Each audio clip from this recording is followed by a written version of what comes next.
S2 beauty and kitchen টিপসে সবাইকে স্বাগত। আজ আমি আপনাদের দেখাবো খেজুর গুড়ের বা নলেন গুড়ের পায়েস। এই অসময়ে খেজুর গুড়ের বা নলেন গুড়ের পায়েস আপনারা খুব সহজেই কি করে বানাবেন চলুন তাহলে দেখে নেওয়া যাক এই নলেন গুড়ের বা খেজুর গুড়ের পায়েস রেসিপিটা। পায়েসের জন্যে আমি একটা কড়াই বসিয়ে দিলাম, কড়াইটা একটু গরম করে নিচ্ছি। আর এদিকে আমি পায়েসের জন্য 2 মুঠো চাল পরিষ্কার করে ধুয়ে আমি রেখেছি। এবারে আমি কড়াইয়ে সামান্য পরিমাণ একটু ঘি দিয়ে দেব।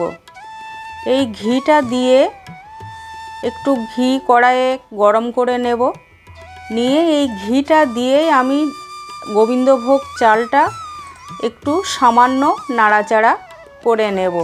খুব বেশি ভাজবো না, কারণ বেশি ভাজলে চালটা একটু শক্ত মতো হয়ে যাবে। সামান্য একটু ভাজবো। এই ভাজলে এই পায়েসটা ঘি দিয়ে মাখালে বা ভাজলে পায়েসটা খুব সুন্দর টেস্ট হয়। আমি একটু ভেজে নেব। আর এই পায়েসের রেসিপিটা আপনারা সঠিক পরিমাপ করতে হলে অবশ্যই চাল কম নেবেন আর দুধ পরিমাণ মতো বেশি নেবেন। এর আগে আপনাদের আমি একটা পায়েস রেসিপি দেখিয়েছি, কতটা চালে কতটা দুধ লাগবে সঠিক পরিমাণ আপনারা সেই পায়েসটা দেখলে রেসিপিটা দেখে নেবেন, বুঝতে পারবেন আপনারা কতটা চালে কতটা দুধ দেবেন। আমি চালটা একটু সামান্য ভেজে নিচ্ছি।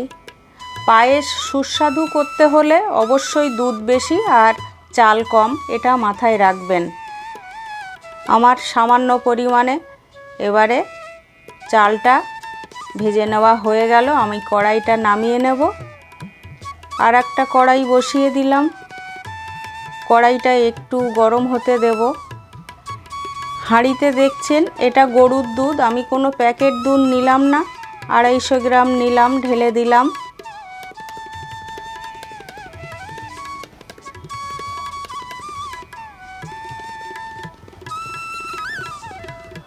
আবারও 250 গ্রাম নিলাম।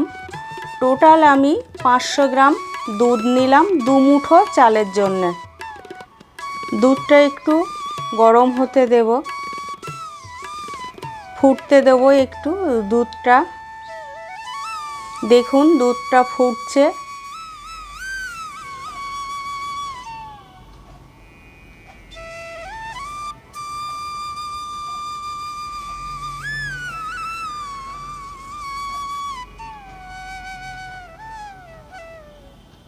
এবারে আমি ভেজে রাখা গোবিন্দভোগ চালটা ফুটন্ত দুধে দিয়ে দেব। আপনারা চালটা বেশি ভাজবেন না, সামান্যই ভাজবেন। চাল আর দুধটা একটু ফুটিয়ে নেব। এবারে আমি সামান্য পরিমাণে একটু লবণ দেব, 1 চিমটে লবণ। আপনারা দেখুন এই লবণটা দিলে এই পায়েসের স্বাদটা খুব ভালো হয়। আর যদি কেউ জন্মদিনের পায়েস করতে চান তাহলে জন্মদিনের পায়েসে লবণ দেবেন না। আমি লবণটা দিয়ে দিলাম। দেখুন 2টো এলাচ ফাটিয়ে দিয়ে দিলাম। এই ফোটার সময় এই এলাচ আর লবণ আর এই তেজপাতা দিয়ে এই গোবিন্দভোগ চালটা দুধ দিয়ে আমি একটু ফুটিয়ে নেব। এই নলেন গুড়ের খেজুর গুড়ের এই অসময়ের পায়েসটা আমি হয়তো অসময় করছি, কিন্তু এর স্বাদ অপূর্ব। যেমন নলেন গুড়ের রসগোল্লা অপূর্ব স্বাদ হয়, এই পায়েসও ভীষণ টেস্টি হয় আর অপূর্ব এর স্বাদ হয়। আপনারা একবার বাড়িতে বানিয়েই দেখবেন, কমেন্ট করে জানাবেন কেমন এর স্বাদ হয়। অপূর্ব স্বাদ, অন্য পায়েস আপনারা খেতেই ভুলে যাবেন। আমি আধ ঘন্টা আগে কাজু আর কিশমিশ ভিজিয়ে রেখেছিলাম। সেই ফুটন্ত দুধে আর গোবিন্দভোগ চালে আমি এই কাজু কিশমিশটা দিয়ে দেবো, ফোটার সময় দিলাম। আপনারা চাইলে ভেজে নিতেও পারেন কাজু কিশমিশটা, আবার ভিজিয়েও দিতে পারেন, তবে আধ ঘন্টা আগে ভেজাবেন। দেখুন পায়েসটা ফুটছে, আমি একটু আবার নাড়াচাড়া করে নিলাম।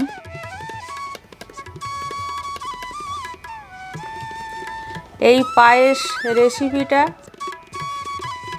আপনাদের যদি ভালো লাগে, এই খেজুর গুড়ের নলেন গুড়ের পায়েস রেসিপিটা যদি ভালো লাগে, একটা লাইক কমেন্ট করবেন। আর যারা নতুন আছেন আমার চ্যানেলটা সাবস্ক্রাইব করবেন, অনুরোধ রইল। এবারে আমি এই বোতলে দেখুন ফ্রিজে খেজুর গুড় নলেন গুড় রেখে দিয়েছিলাম, তার থেকে আমি বাটিতে 1 বাটি গুড় আমি ঢেলে নিলাম। আপনারা এটা অপশনাল, আপনারা 1 বাটিও দিতে পারেন, হাফ বাটিও দিতে পারেন। আমি 1 বাটি দিলাম, এই নলেন গুড়ের সুগন্ধটা যেন একটু বেশি পাই তাই দিলাম। আপনারা অল্পও দিতে পারেন,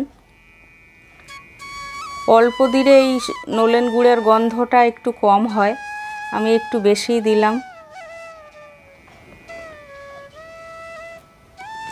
দেখুন পায়েসের কালারটা কি অপূর্ব হয়েছে।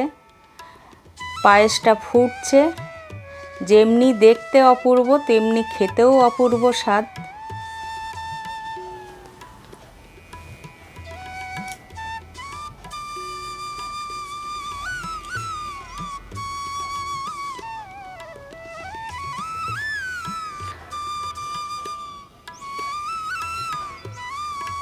এই পায়েস রেসিপিটা আপনাদের কাছে অনুরোধ রইল, আবারও বলছি বাড়িতে একবার বানাবেন অবশ্যই।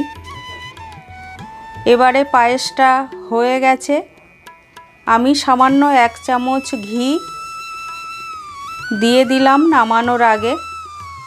আর পায়েসটা একটু হালকাই আমি নামাবো। আপনারা সবাই জানেন পায়েসটা ঠান্ডা হলে একটু টাইট হয়ে যায়, গাঢ় হয়ে যায়।